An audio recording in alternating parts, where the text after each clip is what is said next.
You ask Tiger to solve. This deals with linear equations with one unknown. The final result is x equals 8/3.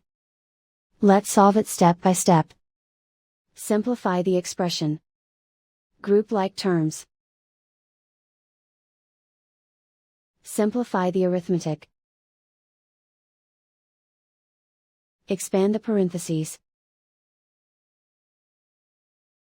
Simplify the arithmetic. Group like terms. Simplify the arithmetic.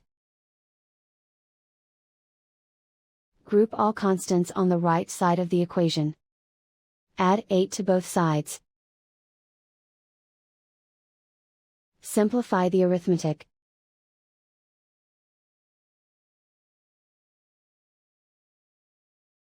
Isolate the x. Divide both sides by 3.